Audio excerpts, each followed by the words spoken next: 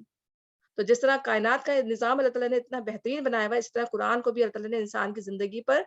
اس کو عمل کرنے کے لیے، اس کی زندگی کو بہترین بنانے کے لیے جو ہے وہ نازل کیا ہے۔ ایک بلند پایا قرآن ہے، ایک محفوظ کتاب میں ثبت ہے، یعنی اللہ کے پاس لوح محفوظ ہے، محفوظ ہے یہ کتاب۔ تو اللہ تعالیٰ نے سب چیزوں کو پیدا کرنے سے پہلے اس لوح محفوظ کے اندر ان چیزوں کو اللہ تعالیٰ نے پہلے ہی لکھ کر محفوظ کر دیا تھا۔ اس کے بعد پھر اللہ تعالیٰ نے ہر چیز کو بنایا۔ اسی میں سے اتنی محفوظ ہے کہ وہ کسی کوئی بھی ریچ نہیں کر سکتا، ایکسیپٹ کہ فرشتوں کو اجازت ہے، وہ بھی اللہ کے حکم سے جاتے ہیں، اور پھر جتنا نالج ان کو اللہ تعالیٰ نے دینی ہوتی ہے پھر ان کو دیتا ہے، جسے متطاہرین کے سوا کوئی نہیں چھو سکتا۔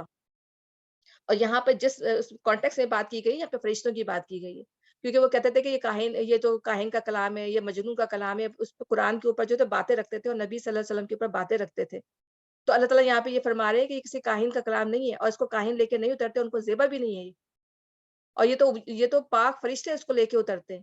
وہ پاک ہیں، اور قرآن تو جو ہے وہ یہ کاہن واہن تو اس کو چھو بھی نہیں سکتے، اس کے پہنچ سے دور رکھے گئے ہیں یہ شیاطین جو ہیں۔ تو یہاں پہ اللہ تعالیٰ کانٹیکس اصل میں بات یہ ہے، پھر لوگوں نے پھر سے یہ نکال لیا کہ ظاہر سی بات ہے کہ پھر قرآن کو کس طرح سے چھونا چاہیے، وضو کر کے چھونا چاہیے یا نہیں کر کے چھونا چاہیے، اس کے اندر پھر پورے جو ہے ظاہر سی بات ہے مسائل آ جاتے ہیں کہ قرآن کو کس طرح پڑھنا چاہیے، وضو کر کے بھی پڑھ سکتے ہیں، وضو نہیں کر کے بھی پڑھ سکتے ہیں، کیونکہ جو نماز پڑھنے کے لیے قرآن میں جو حکم آیا ہے وہ نماز پڑھنے کے لیے جو وضو کرنا لازمی ہے، لیکن اس کے لیے جو اگر آپ پاک ہیں، آپ نے غسل کیا ہوا پاک اور صاف ہے، تو قرآن کو جو ہے بغیر وضو کے بھی پڑھا جا سکتا ہے، ٹھیک ہے، کیونکہ قرآن میں جو ہے قرآن کے لیے حکم نہیں آیا کہ اس کو وضو کر کے پڑھا جائے، لیکن نماز کے لیے تو لازمی وضو کے جو فرض ہے وہ اس کے لیے، لیکن یہ کہ انسان اگر وضو کر کے اپنے آپ کو پاک کر کے کرے تو یہ موسٹ اچھی چیز ہے کہ انسان وضو کر کے قرآن کو پڑھے۔ پھر اس لیے اس کے بہت سارے جو ہے اس کے اوپر مسائل ہے کہ وہ اگر ہمیں جو ہے ڈیٹ آئی ہوئی ہے یا اس طرح سے مینسچوریشن ہے تو کیا ہم اس میں قرآن پڑھ سکتے ہیں، نہیں پڑھ سکتے، تو بعض اسکالرس کی رائے ہے کہ پڑھ سکتے ہیں، کیونکہ ہم اللہ کا نام لیتے ہیں، اللہ کے نام سے بڑی کوئی چیز ہے جو ہم دعائیں پڑھتے ہیں، تو ہم قرآن کیوں نہیں پڑھ سکتے؟ قرآن بھی تو اللہ ہی کا کلام ہے نا، اور جب ہم دعائیں پڑھتے ہیں وہ بھی کیا ہے، اللہ ہی کا تو نام ہے، تو قرآن کو جو ہے پڑھا جا سکتا ہے، اور اتنے دن تک 7-8 دن تک انسان جو ہے قرآن سے دور کیسے رہ سکتا ہے؟ اور نبی صلی اللہ علیہ وسلم ہر حال میں قرآن پڑھتے تھے چلتے ہوئے، سوائے جنابت کی حالت میں، ٹھیک ہے، اس وقت پھر وہ غسل کر کے پھر صرف اس وقت وہ قرآن سے رکتے تھے۔ تو قرآن سے جو ہے کسی طرح بھی دوری نہیں ہونا چاہیے، اگر آپ نہیں آپ چاہتے کہ منہ سے نہیں پڑھیں تو آپ قرآن کو دیکھ کے یا سنیں ضرور، قرآن سے دوری نہیں ہونی چاہیے اس دوران بھی۔ آپ فرض کریں ابھی رات جاگنے کی آ رہی ہیں، ہو سکتا ہے کسی کو مینسچوریشن ہو، وہ نہیں مطلب وہ نہیں اس طرح سے نوافل پڑھ سکتا، تو ذکر کے جو ہے بہت سارے طریقے ہیں، وہ کیونکہ جو ہمیں ملتا ہے اس میں یہ ہے کہ ہر صحابہ کا جو طریقہ ڈفرنٹ تھا، کوئی پوری پوری رات قرآن پڑھتے تھے، کوئی پوری پوری رات نوافل پڑھتے تھے، کوئی پوری پوری رات ذکر میں گزار دیتے تھے۔ تو ہمیں جو ہے اپنا عمل جو ہے راتوں کو جاگنے کا جو ہے وہ ملا جلا رکھنا چاہیے، کہ کچھ قرآن پڑھ لیا، کچھ ذکر کر لیا، کچھ نوافل پڑھ لیے، اور ظاہر جو نوافل نہیں پڑھ سکتے وہ پھر قرآن کے اوپر فوکس رکھیں، یا دعاؤں کے اوپر، نوافل کے اوپر، اس کے اوپر اپنی دعاؤں ذکر کے اوپر جو ہے وہ فوکس رکھیں۔ سارے بہت سارے لوگ ہوتے ہیں جن کی نماز نہیں پڑھ رہے ہوتے، ان کی نعتیں بھی چھوٹ جاتی ہے، تو اپنی راتوں کو کیسے وہ کریں گے؟ تو یہ تو اللہ کی طرف سے دی ہوئی چیز ہے نا، تو اس میں اپنے آپ کو یہ نہ سمجھے کہ نہیں میری تو اب میں سو جاتی ہوں، اب میں تو کوئی فائدہ ہی نہیں ہے رات جاگنے کا، نہیں، اللہ کو تو پتا ہے نا، اللہ تعالیٰ جانتا ہے سب چیزوں کو، تو ہمیں اپنی راتوں کو اسی طرح جاگنا چاہیے جس طرح ہم جاگتے ہیں، اور اس کو پھر قرآن کو پڑھنے میں، اس کو سمجھنے میں، ڈفرینٹ آپ درس لگا لیں، اتنے سارے لیکچرز ہوتے ہیں، مثلا لوگوں کے ٹائم 4-5 گھنٹے پتہ بھی نہیں چلتے، وہ ایسے ہی گزر جاتا ہے اگر انسان بیٹھ جائے، نیند بھی آتی ہے، تھوڑا لیٹ بھی جائے کوئی مسئلہ نہیں ہے، 1 آدھ گھنٹہ لیٹ بھی جاتا ہے بندہ، ظاہر ہے نیند سے بالکل بے حال ہو جاتا ہے، لیکن یہ کہ اپنے آپ کو اٹیچ رکھیں ہم سب، اللہ تعالیٰ ہمیں توفیق عطا فرمائے۔ یہ رب العالمین کا نازل کرتا ہے، پھر کیا اس کلام کے ساتھ تم بے اعتنائی برتتے ہو، اور اس نعمت میں اپنا حصہ تم نے یہ رکھا ہے کہ تم جھٹلاتے ہو، ٹھیک ہے نا، بے اعتنائی یعنی کہ قرآن بتایا جا رہا ہے، دکھایا جا رہا ہے، لیکن کیا جو اس کو جن کے دل جو غفلت میں مبتلا ہے تو وہ اس سے بے اعتنائی برتتے ہیں، اس کے جو احکامات ہیں اس کی طرف توجہ ہی نہیں کرتے، ٹھیک ہے بس سن لیا کافی ہے ہمارے لیے، درد سن لیا، یہ کر لیا، پھر جا کے اپنے کاموں میں لگ گئے، پھر کہاں قرآن سنا تھا، کہاں کوئی یاد دہانی تھی، کچھ یاد نہیں رہتی،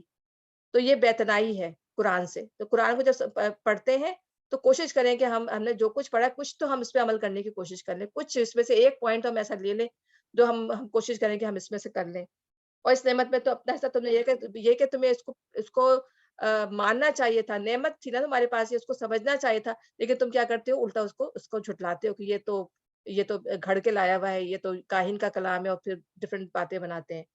اب اگر تم کسی کے محکوم نہیں ہو اور اپنے اس خیال میں سچے ہو،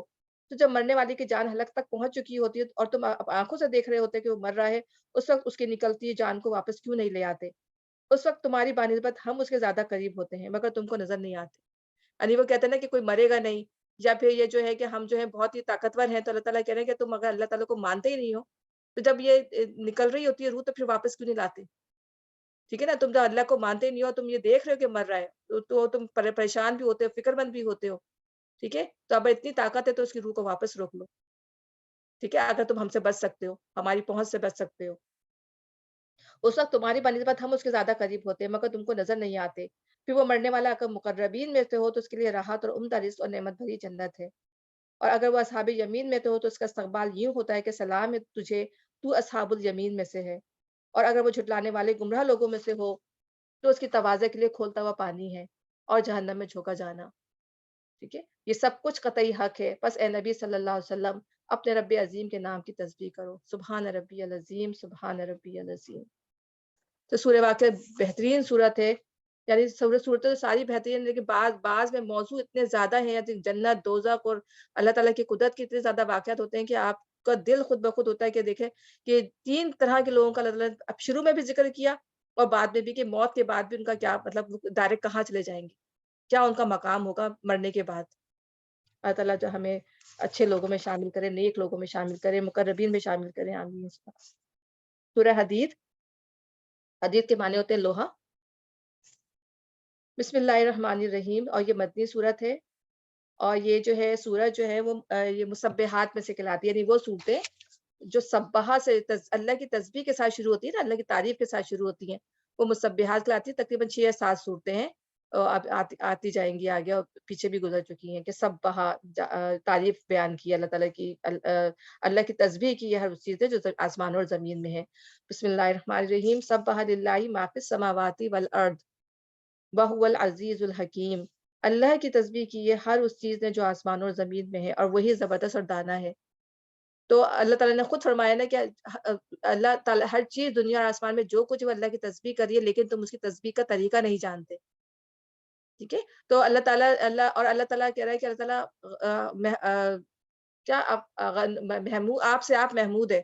اپنی ذات میں آپ محمود ہے، یعنی اس کی کوئی تعریف کرے نہ کرے، اس کی کوئی تسبیح کرے نہ کرے، وہ آپ سے آپ اس کی تعریف ہے۔ یعنی ایک انسانی جو ہے نا وہ اللہ کی تسبیح نہیں کرتا، باقی دنیا کی ہر چیز چاہے وہ بے جان ہی کیوں نہ ہو، وہ بھی اللہ تعالیٰ کی تسبیح بیان کریے، لیکن ہمیں اس کا طریقہ نہیں پتا۔ تو انسان کو یہ ہے کہ اللہ کی تعریف بیان کرنا چاہیے، سبحان اللہ و بحمدہ، سبحان اللہ العظیم۔ اللہ تعالیٰ بہت خوش ہوتے ہیں بندے کی جب وہ اللہ تعالیٰ کی پاکی بیان کرتا ہے۔ پاکی کیا چیز ہے؟ یعنی اللہ تعالیٰ ہر نقص سے پاک ہے، ہر ڈیفیکٹ سے پاک ہے۔ اللہ تعالیٰ کی جو جتنی بھی صفات ہیں وہ ایبسلیوٹ ہے، پرفیکٹ ہے، اور انسان کی جتنی بھی صفات ہیں وہ ناقص ہیں، ختم ہو جانے والی ہیں، اور اللہ تعالیٰ کی جتنی بھی صفات ہیں وہ باقی رہنے والی ہیں۔ وہی زبردست اور دانا ہے، زمین اور آسمانوں کی سلطنت کا مالک وہی ہے، وہی زندگی بخشتا ہے، موت دیتا ہے، اور ہر چیز پر قدرت رکھتا ہے۔ وہی اول بھی ہے اور آخر بھی، اور ظاہر بھی ہے اور مخفی بھی۔ یعنی اللہ تعالیٰ جو ہے شروع سے ہے اور آخر تک رہے گا، اس سے پہلے نہ کوئی تھا نہ اس کے بعد، مطلب ظاہر سی بات ہے پتہ نہیں ہے، کیونکہ اس کے بعد بھی کوئی نہیں ہوگا۔ ہمیں یہ نہیں پتا کہ اللہ نے کہا نا کہ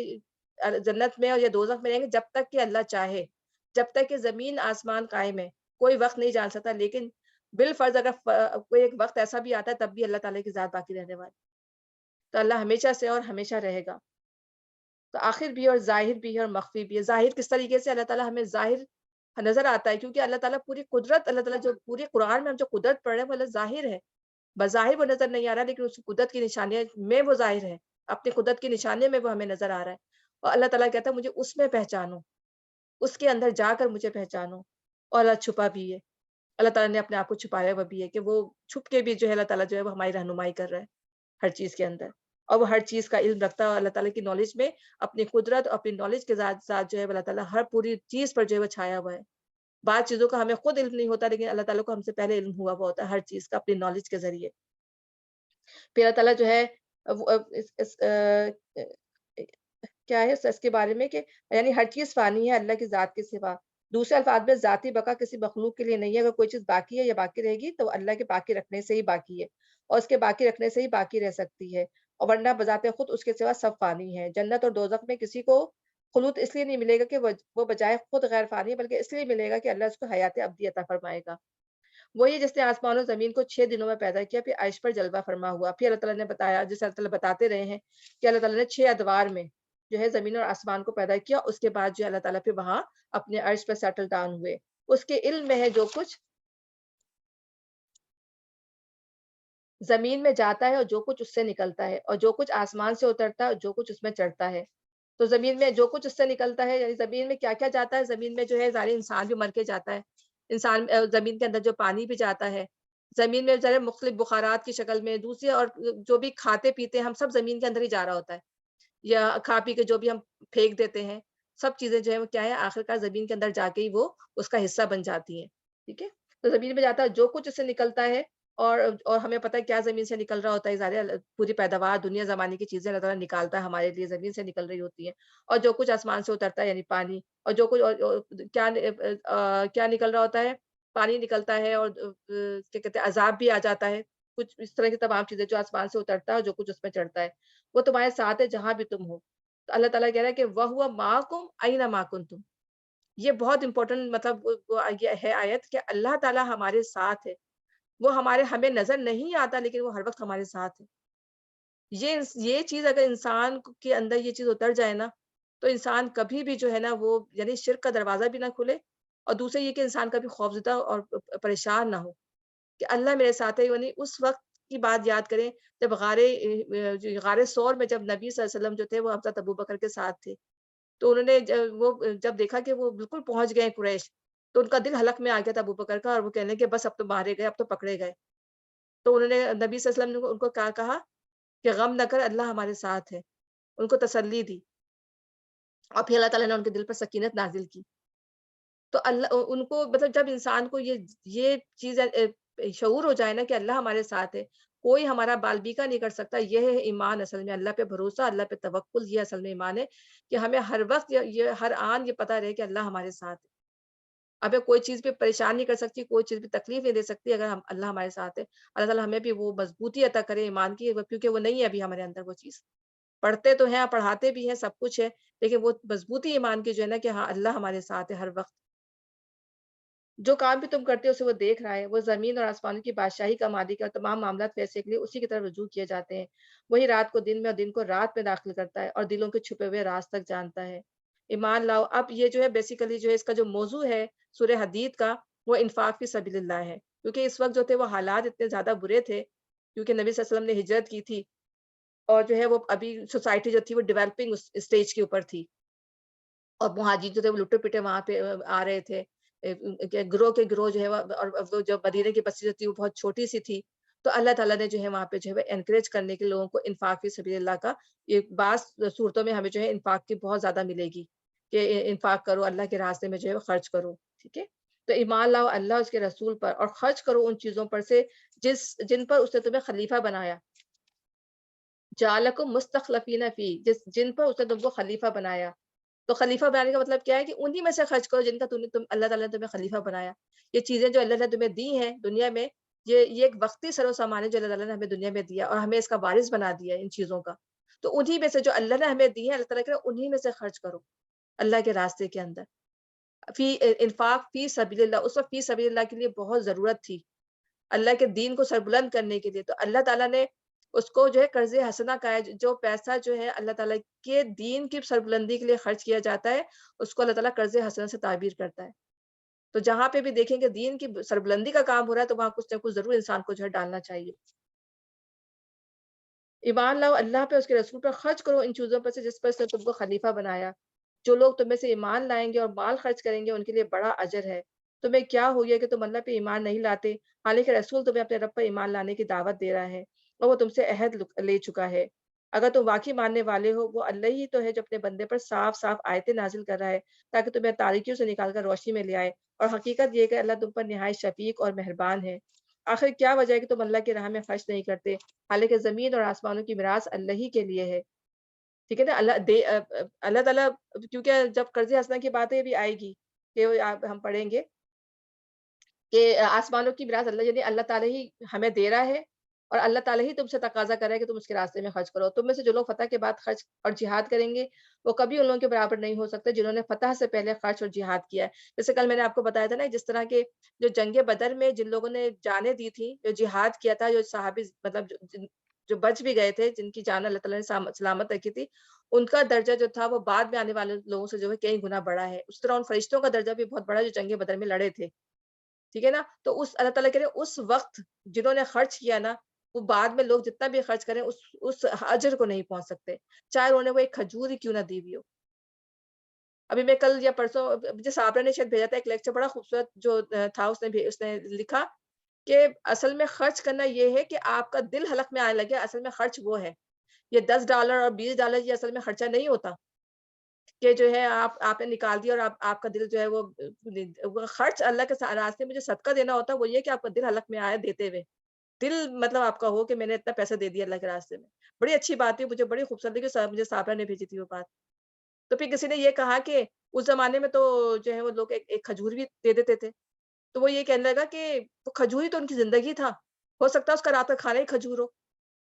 جو اتنی محنت سے وہ کماتے تھے ان کے پاس تو کھانا ہی نہیں ہوتا تھا، ان کا تو کھانا ہی کھجور ہی ان کا کھانا تھا، تب بھی وہ کھجور بھی جو تھے وہ دے دیتے تھے اللہ کے راستے میں۔ تو کتنی بہترین بات تھی جو اس کی مجھے بہت دل کو لگی وہ بات، کتنی بہترین اس نے وہ بات کہی تھی کہ خرچ اللہ کے راستے میں ایسا مطلب یہ نہیں کہ ہم $10-20 دے کے یا اتنے ڈالر دے کے ہم پرسکون ہو کے بیٹھ جاتے ہیں کہ ہم نے خرچ کر دیا اللہ کے راستے میں اور بہت ہمارا دل مطمئن ہو جاتا ہے۔ خرچ ایسا ہوتا ہے کہ وہ واقعی اس نے بڑی خوبصورت بات دی کہ دل نکلے باہر کہ ہاں میں نے اللہ کے راستے میں اتنا نکال دیا۔ وہ بظاہر اللہ تعالیٰ یہ کہتا ہے کہ پھر انسان کی جو دل جو ہے وہ تنگی پر وہ کیے گئے ہیں، تنگی پہ بنائے گئے ہیں، یعنی انسان کے دل جو انسان جو ہے تنگ دل ہے۔ شو کا نفس شو یعنی نفس جو ہے وہ شو میں ڈالا گیا ہے، تنگی میں ڈالا گیا ہے انسان کا نفس۔ اور کوئی بھی ہو، میں مطلب یہ نہیں بات کری کہ کوئی بھی، ہم بھی ایسی ہیں، جب خرچ کرتے ہیں تو واقعی بس ہم جتنا ہم کر سکتے ہیں ہم کریں گے، اس سے زیادہ نکالتے تو ہمارا دل بھی گھبرانے لگتا ہے کہ وہ اتنا زیادہ کیسے نکالیں، ٹھیک ہے نا؟ تو ایک بات اس نے کہی تھی تو میں آپ کو اس لیے بتا دی، مجھے بڑی پسند آئی تھی وہ بات کہ واقعی میں اگر اللہ تعالیٰ اس زمانے میں اللہ تعالیٰ اسی طرح کا تقاضا کر رہے تھے کہ اتنا نکالو، جو بھی تمہارے پاس ہے وہ سب دے ڈالو۔ اور ہم نے دیکھا تھا غزوہ تبوک کے موقع پہ جو حضرت ابوبکر اپنے گھر کا سارا سامان لے آئے تھے اور حضرت عمر جو اپنے گھر کا آدھا سامان لے آئے تھے، اور جب اپنے گھر کا آدھا سامان لے کے جا رہے تھے تو وہ دل میں سوچ رہے تھے کہ آج تو میں ابوبکر سے بازی لے جاؤں گا، کہ وہ ہمیشہ مجھ سے بازی لے جاتے ہیں۔ جب گئے تو دیکھا کہ حضرت ابوبکر اپنے گھر کا سارا سامان لے آئے تھے، کہتے ہیں آج بھی یہ مجھ سے بازی لے گئے۔ تو اس طرح کے ان کے جو ایمان تھے، ان کی جو سبقت تھی، تو کیوں نہیں وہ جو سابقین میں سے ہوں گے؟ کیوں اللہ نے ان کے درجے نہیں بڑے کیے ہوئے؟ ظاہر سی بات ہے۔ اور پھر اس زمانے میں جو کیا کہتے ہیں ابو دہدہ تھے، نبی صلی اللہ علیہ وسلم کے بھی بہت قریبی صحابی تھے، تو انہوں نے جب اللہ یہ دین ہے کہ کون ہے جو اللہ کو قرض دے، اللہ اچھا قرض تاکہ اللہ سے کئی گنا بڑھا چڑھا کر واپس کرے اور اس کے لیے بہترین اجر ہے۔ تو انہوں نے نبی صلی اللہ علیہ وسلم کے پاس آیا، کہا کہ اللہ تعالیٰ ہم سے قرض مانگتے ہیں؟ تو نبی صلی اللہ علیہ وسلم نے فرمایا ہاں، اللہ تعالیٰ اس کو اپنے لیے قرض کہتے ہیں۔ تو انہوں نے کہا کہ اپنا ہاتھ میرے ہاتھ میں لائیں، تو وہ انہوں نے نبی صلی اللہ علیہ وسلم کا ہاتھ پکڑا اور کہا کہ میں اپنا باغ جو ہے وہ اللہ کے راستے میں قرض دیتا ہوں۔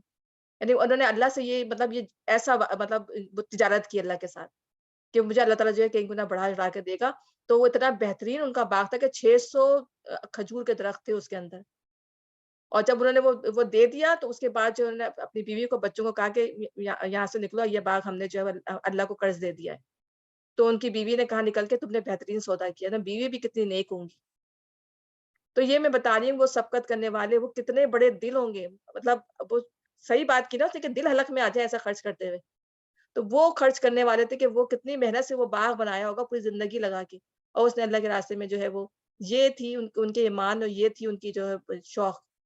تو اللہ تعالیٰ ہمیں بھی دے، لیکن ظاہر ہے ہم اس لیول کے تو نہیں جا سکتے، ہم تو بلکہ تھوڑا سا $10 بھی دیتے تو ہم صحیح بات ہے ہمارا دل وہ ہوتا ہے۔ میں صحیح بتا رہی ہوں، ہر ایک بندے کے اندر یہ چیزیں ہیں کہ 10 20 30 ڈالر نکالیں گے تو بندے کا دل اندر سے اور ذرا زیادہ نکالیں گے تو اور زیادہ ہونے لگے گا۔ تو اللہ تعالیٰ ہمیں توفیق دے کہ ہم اللہ کے راستے میں دینے والے بنے، اور اس کے لیے بہترین اجر ہے۔ اس دن جب کہ تم مومن مردوں اور عورتوں کو دیکھو گے کہ ان کا نور ان کے آگے آگے ان کے دائیں جانب دوڑ رہا ہوگا، ان سے کہا جائے گا کہ آج بشارت ہے تمہارے لیے، جنتیں ہوں گی جن کے نیچے نہریں بہ رہی ہوں گی، جن میں وہ ہمیشہ رہیں گے، یہی بڑی کامیابی ہے۔ ابھی دیکھیں اللہ تعالیٰ ان کے نور کا بھی اس میں سورہ حدید میں بار بار ذکر آیا، نور، اللہ کا نور جو ہے وہ ان کو دیا جائے گا، وہ رہنمائی ان کو دی جائے گی جب وہ پل صراط سے گزریں گے۔ کیونکہ باقی راستوں میں تو رہنمائی ملتی رہے گی، لیکن یہ کہ اصل میں پل صراط جو ہوگا اس پہ نور کی ضرورت پڑے گی، بالکل اندھیرا اندھیرا گھاٹی ایک راستہ ہوگا جو جس پر سے گزریں گے لوگ، اور اس میں جو ہے ان کا نور ہی جو ہے وہ بیسیکلی نور کیا ہوگا، وہ ان کے وہ تمام اعمال ہوں گے جو ان کے جسموں سے نکلیں گے، ان کے جسموں سے، ان کے کیا کہتے ہیں ہاتھ پیروں سے جو ہے وہ نکلیں گے، وہ نور ان کے جسم سے نکلے گا۔ اور نبی صلی اللہ علیہ وسلم نے فرمایا تھا کہ میں اپنی امت کو اتنی تمام امتوں میں سے اپنی امت کو پہچان لوں گا۔ تو صحابہ نے کرام نے کہا کہ کیسے؟ انہوں نے کہا کہ ان کے جو وضو کے اعضاء جو ہے وہ چمک رہے ہوں گے، ان کے جسم سے نور جو ہے نکل رہا ہوگا، اور ان کے جو ہے دائیں اور بائیں جو ہے نور دوڑ رہا ہوگا، میں اپنے جو ہے امت کو پہچان لوں۔ کتنی بڑی بات ہے، اور وہ نور جو ہے وہ اللہ ہی تعالیٰ عطا فرمائے گا۔ کسی کا نور جو ہے وہ احد پہاڑ کے برابر ہوگا، کسی کا نور جو ہے وہ اس سے کم ہوگا، اور سب سے کمزور ایمان والے کا نور جو ہے وہ صرف اس کے پیر کی جو یہ ناخن ہے وہاں پر ہوگا، جو وہ بھی کبھی ٹمٹما رہا ہوگا، کبھی روشن ہو رہا ہوگا، اس اندھیرے میں اور روشنی کو دیکھ دیکھ کے وہ چل رہا ہوگا۔ تو اللہ ہمیں اپنے نور کے لیے دعا کرنی چاہیے کہ اللہم اتمم لنا نورنا فاغفر لنا انک علی کل شیء قدیر۔ تو ہمیں نور کی دعا مانگنی چاہیے، تعالیٰ ہمارے اس دین کو ہمارے لیے، جب کہ کوئی نور نہیں ہوگا، اندھیرا ہوگا، وہ جس راستے سے گزرنا ہے وہ اندھیرا راستہ ہوگا بالکل، اور اسی راستے پہ جو ہے وہ مشرکین بھی اسی راستے میں جو ہے منافقین بھی جا رہے ہوں گے، وہ پیچھے پیچھے مسلمانوں سے کہیں گے کہ ہمیں اپنے نور میں سے کچھ دے دو، تو کہا جائے گا نہیں، آپ اپنا نور کہیں اور تلاش کرو، جب ہم تمہیں بلاتے تھے تم تو اس وقت ہمارے پاس آتے ہی نہیں تھے۔ تو اس وقت جب کہ تم مومن مردوں اور عورتوں کو دیکھو گے کہ ان کا نور ان کے آگے آگے ان کے دائیں جانب دوڑ رہا ہوگا، ان سے کہا جائے گا آج بشارت ہے تمہارے لیے، جنتیں ہوں گی جن کے نیچے نہریں بہہ رہی ہوں گی، جن میں وہ ہمیشہ رہیں گے، یہی بڑی کامیابی ہے۔ اس وقت منافق مردوں عورتوں کا حال یہ ہوگا کہ وہ مومن سے کہیں گے ذرا ہماری طرف دیکھو تاکہ ہم تمہارے نور سے کچھ فائدہ اٹھائیں، مگر ان سے کہا جائے گا پیچھے ہٹ جاؤ، اپنا نور کہیں اور تلاش کرو۔ پھر ان کے درمیان ایک دیوار حائل کر دی جائے گی جس میں ایک دروازہ ہوگا، اس دروازے کے اندر رحمت ہوگی، یعنی ان کا راستہ ڈیفرنٹ کر دیا جائے گا، یعنی وہ جنت میں داخل کر دیے جائیں گے۔ کہاں ان کا جا کے ختم ہوگا؟ جنت کی طرف، کہ وہ جنت میں داخل کی، کیونکہ جو دروازہ جو بند ہوگا وہ دروازہ ہوگا جب وہ انٹر ہو جائیں گے جنت کے اندر، اور ان کو جو ہے دھکیل کر جہنم کی طرف نکال دیا جائے گا۔ اس دروازے کے اندر رحمت ہوگی اور باہر عذاب ہوگا، اللہ تعالیٰ بچائے پروردگار۔ وہ مومنوں سے پکار پکار کر کہیں گے کہ ہم تمہارے ساتھ نہ تھے؟ مومن جواب دیں گے ہاں، مگر تم نے اپنے آپ کو خود فتنے میں ڈالا، موقع پرستی کی، شک میں پڑے رہے، اور جھوٹی توقعات تمہیں فریب دیتی رہی، یہاں تک کہ اللہ کا فیصلہ آ گیا۔ تو انسان جو ہوتے ہیں وہ ویٹ کرتے رہتے ہیں نا، وہ کہتے ہیں نا کہ اللہ تعالیٰ خود فرماتا ہے کہ کنارے پہ رہ کر بندگی کرتا ہے، کہ اب صحیح ہو گیا، بات چیت مطلب معاملہ صحیح ہو گیا تو میں ان کے ساتھ مل جاؤں گا، اور معاملہ غلط ہوا تو میں کافروں کے ساتھ مل جاؤں گا، کنارے پہ رہ کر جو ہے اللہ کی بندگی کرتا ہے، یہ ہے منافق۔ تو موقع پرستی میں رہتا ہے، تو اس وقت وہ جو ہے اس نور سے محروم کر دیے جائیں گے، اور آخر وقت تک وہ بڑے دھوکہ باز تمہیں اللہ کے معاملے میں دھوکہ دیتا رہا، لہٰذا آج نہ تم سے کوئی فدیہ قبول کیا جائے گا، نہ ان لوگوں سے جنہوں نے کھلا کھلا کفر کیا تھا، تمہارا ٹھکانہ جہنم میں، وہی تمہاری خبر گیری کرنے والی ہے، اور یہ بدترین انجام ہے۔ اللہ تعالیٰ ہم سب کو سے بچا۔ کیا ایمان لانے والوں کے لیے بھی وہ وقت نہیں آیا کہ ان کے دل اللہ کے ذکر سے پگھلیں اور اس کے نازل کردہ حق کے آگے جھکیں؟ یہ بتایا جاتا ہے کہ یہ جو آیت آئی تھی 17 سال بعد جو ہے دہلا دینے والی آیت آئی تھی، کہ مسلمانوں کے اوپر یہ ابھی وقت نہیں آیا کہ ان کے دل جو ہے اللہ کے ذکر سے پگھلیں، یعنی اللہ نے اتنی اسٹرانگ یہ آیت اتاری ہے کہ انسان کا دل جو ہے وہ دہل جانا چاہیے اس کے اوپر، کہ لیکن ہم جو ہے قرآن پورا پڑھ جاتے ہیں لیکن ہمارے دل کے اندر کوئی اتھل پتھل نہیں ہوتی، کوئی ہمارے دل کے اندر بے چینی پیدا نہیں ہوتی کہ ہم کیا کر رہے ہیں، مطلب ہم کچھ حاصل بھی کر رہے ہیں یا نہیں کر رہے ہیں۔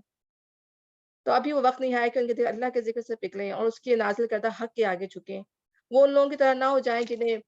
پہلے کتاب دی گئی تھی، پھر ایک لمبی مدت ان پر گزر گئی تو ان کے دل سخت ہو گئے۔ یعنی کیا ہوا کہ جب وقت گزر جاتا ہے، انسان کو کتاب مل جاتی ہے تو وہ ایک عام کتاب سمجھنے لگتا ہے، اس کی امپورٹنس اس کے پاس سے ختم ہو جاتی ہے، جی اب ہمارے پاس کتاب آ گئی، ٹھیک ہے، ہم جیسے ہم نسلی مسلمان بنے ہوئے نا، تو اس کی ان کا مزہ ان لوگوں سے پوچھے جن کو ایمان بعد میں نصیب ہوتا ہے، جو ریورٹ ہوتے ہیں،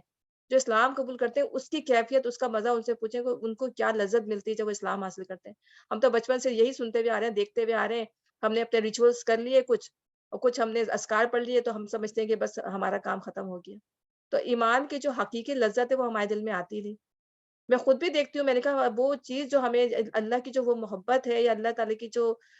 آیات پڑھ کے جو ہماری کیفیت ہونی چاہیے وہ ہماری نہیں ہوتی،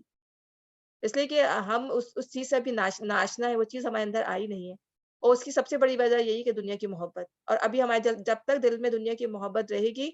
ہمارے اندر وہ کیفیت آ ہی نہیں سکتی۔ میں سچ بتا رہی ہوں کہ میں اپنے اپنے اندر بھی وہی کیفیت فیل کرتی ہوں کہ جب تک انسان کے اندر دنیا کی کیفیت رہے گی، دنیا کی محبت رہے گی، اس کے اندر جو ہے نا وہ والی کیفیت آ نہیں سکتی۔ اللہ تعالیٰ ہمیں لوگوں میں شامل کرے جو اس کیفیت کو پا رہے ہیں۔ پھر ایک لمبی مدت ان پر گزر گئی تو ان کے دل سخت ہو گئے اور آج ان میں سے اکثر فاسق بنے ہوئے ہیں۔ جب دل سخت ہو جاتے ہیں تو پھر انسان گناہوں پہ اصرار کرنے لگتا ہے، غلط کام کرتے ہوئے اسے ڈر نہیں لگتا، وہ پھر اللہ تعالیٰ کی نافرمانیاں کرتا رہتا ہے۔ خوب جان لو کہ اللہ زمین کو اس کی موت کے بعد زندگی بخشتا ہے۔ ہم نے نشانیاں تم کو صاف صاف دکھا دی ہیں، شاید کہ تم عقل سے کام لو۔ مردوں اور عورتوں میں سے جو صدقات دینے والے ہیں اور جنہوں نے اللہ کو قرض حسن دیا ہے، ان کو یقیناً کئی گنا بڑھا کر دیا جائے گا اور ان کے لیے بہترین اجر ہے۔ دنیا میں چاہے وہ تھوڑا خلوص کے ساتھ خرچ کر رہے ہوں گے، لیکن جب وہ جب پہنچیں گے اور تو ان کے جو اعمال ہوں گے وہ راحت کے پہاڑ کے، یعنی اللہ نے نبی صلی اللہ علیہ وسلم نے ایک ایگزامپل دی ہے، یہ بہت زیادہ اس کو اپنے اعمال ملیں گے کہ میں اتنے تو عمل کیے ہی نہیں تھے، تو اسے کہا جائے کہ تمہارے صدقات ہے، تم نے چیریٹی دی تھی جو بہت خلوص سے دل کے ساتھ دی تھی، ٹھیک ہے، جب مانگی گئی تو اللہ تعالیٰ اس کو کہیں گنا بڑھا کر دیں گے اور اس کے لیے بہترین اجر ہے۔ جو لوگ اللہ اور اس کے رسول پر ایمان لائے وہی اپنے رب کے نزدیک صدیق اور شہید ہیں۔ اور صدیق کی ہم نے کل پڑھا نا کہ اللہ کے نزدیک بیٹھیں گے جو صدیق ہوں گے، جو اللہ کے پاس بیٹھنے کا مقام پائیں گے، اس کے عرش کے پاس بیٹھیں گے، عرش کے نیچے جو ہے وہ جنتیں ان کو ملیں گی اللہ کے قریب سب سے، وہ شہید ہیں اور ان کے لیے ان کا اجر، یعنی شہیدوں کی جگہ کون سی ہے؟ جنت الماوا، جہاں وہ ابھی رکھے جاتے ہیں، اور ان کا اجر اور ان کا نور ہے، ٹھیک ہے نا، وہی نور جن میں وہ چلیں گے، اور جن لوگوں نے کفر کیا اور ہماری آیات کو جھٹلایا وہ دوزخی ہیں۔ خوب جان لو کہ دنیا کی زندگی اس کے سوا کچھ نہیں کہ ایک کھیل اور دل لگی اور ظاہری ٹیپ ٹاپ اور تمہارا آپس میں ایک دوسرے پہ فخر جتانا اور مال و اولاد میں ایک دوسرے سے بڑھ جانے کی کوشش کرنا ہے۔ یہی ہے زندگی بیسیکلی، جو اللہ تعالیٰ نے 2 جملوں میں بیان کر دیا۔ اصل میں یہ زندگی جس کے لیے انسان پوری دنیا میں کوشش کرتا ہے نا، تو یہ ہے کہ انسان کیا ہے، الہاکم التکاثر حتی زرتم المقابر، غفلت پہ رکھا تم کو بہتات کی حرص نے، یہاں تک کہ تم نے قبریں جا دیکھی۔ تو انسان کے پاس جتنا زیادہ آتا چلا جاتا ہے، انسان جو ہے اتنا ہی زیادہ ہیڈ لیس ہو جاتا ہے۔ اللہ تعالیٰ کے لیسن سبق لینے کے بجائے جب وہ دنیا میں انوالو ہونے لگتا ہے، دنیا کی چیزوں میں انوالو ہونے لگتا ہے،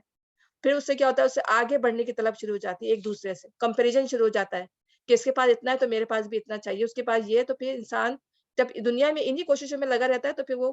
کبھی اس کا دل پیٹ بھرتا ہی نہیں۔ اور نبی صلی اللہ علیہ وسلم نے کیا فرمایا تھا کہ انسان کا پیٹ سے مٹی بھر سکتی ہے۔ ابھی جیسے ہم اپنے حکمرانوں کو دیکھتے ہیں تو وہ جو ہے کھائے چلے جا رہے ہیں، کرپشن کیے جا رہے ہیں، کرے جا رہے ہیں، اور ان کے تو وہ حص ہی نہیں بھر رہی۔ عوام جو ہے غریب سے غریب ہوتی جا رہی ہے، عوام کو کھانے کو نہیں مل رہا، آٹے کو ترس رہے ہیں عوام، پاکستان کے اندر کی بات کر رہی ہوں۔ لیکن میں یہ کہتی ہوں کہ ان کی حویثی ختم نہیں ہو رہی ہے، اتنا لوٹ لیا، اتنا پیسہ، اس کے باوجود بھی حویث ختم نہیں ہو رہی۔ تو واقعی نبی صلی اللہ علیہ وسلم نے بہت ہی برحق بات فرمائی کہ انسان کا پیٹ جو ہے واقعی میں مٹی بھر سکتی ہے، یعنی مر جائے گا جب بھی اس کو سکون آئے گا۔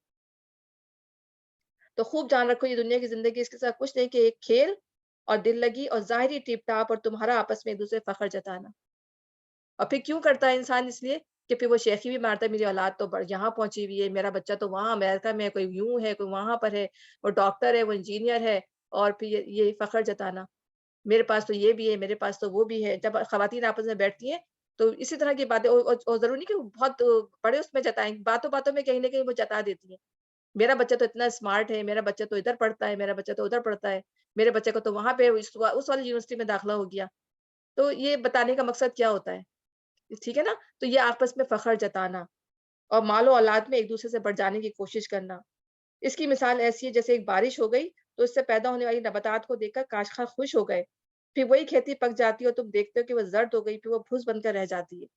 اس کے بعد ٹھیک ہے نا، کیا ہے، وہ دنیا میں کما رہا ہے، سب کچھ کر رہا ہے، ایک بہت بہترین اس نے اپنی ایک سمجھو محل بنا لیا، اس نے بہترین، اس کی اولاد جب وہ بہترین جگہ پہ پہنچ گئی، سب کچھ صحیح ہو گیا، لیکن کیا ہوا کہ ایک بلا آئی اور سب کچھ تباہ کر کے چلی گئی۔ یہ ہے بس دنیا کی حقیقت کہ موت آئی اور اس نے سب کچھ ختم کر دیا، ایک لمحے میں سب کچھ ختم ہو گیا اور آپ سب کچھ یہیں چھوڑ کے چلے گئے،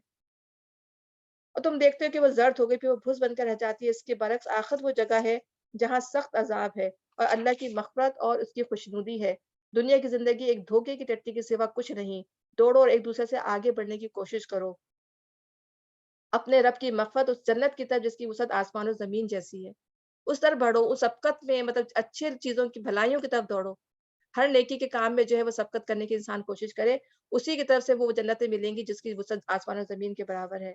جو مہیا کی گئی ہے ان لوگوں کے لیے جو اللہ اس کے رسولوں پر ایمان لائے ہیں۔ یہ اللہ کا فضل ہے